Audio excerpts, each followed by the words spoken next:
So, I have strong feelings about the iX.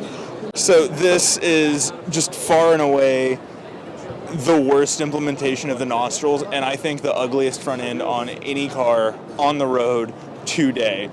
You know how I said a minute ago that the M4 photographs poorly but then looks okay in person? This does not. No. This does not photograph well. It does not look good in person. And I saw this in my rearview mirror, and I was a little sick. I was like, what is... I remember we had to get the barf pad. But I looked back and I was like, what is that behind us? I will say, I actually think this might work okay in like black and no other color. Oh, like the exterior color is also black? Yeah. Anything where it hides all of this as much as possible. I agree. But this makes it so much worse, I think. That just... I hope that as BMW transitions into electrics, we get more of that and less of this. It's actually okay if you chop it off here.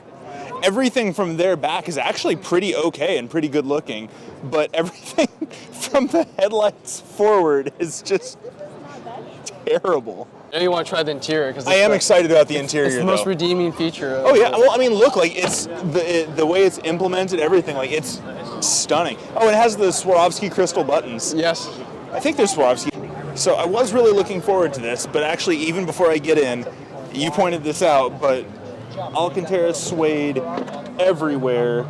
This is on an SUV that's conceivably going to be used by families. This is going to age just terribly. Alcantara everything is a bad trend in the industry, in my opinion. But I really do like the crystal buttons for the seat adjusters. I think that's cool. As a very big Mercedes guy, I love the seat adjustments on the doors. I think everyone should do that. It's brilliant and so much easier than hunting for it on the side of the seat. But I really do like this interior. The wood panels here.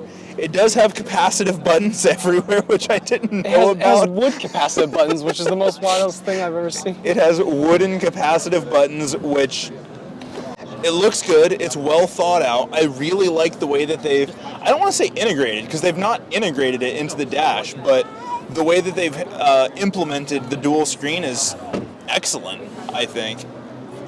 I really dig this minus all of this.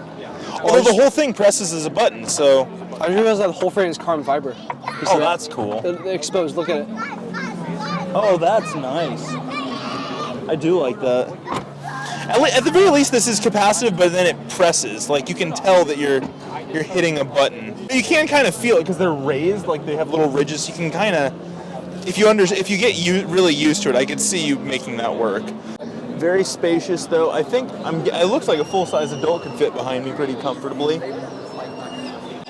I like the red. There's these little red lights that are showing up on the windows too, and you can see them in the back there. Very, very sharp.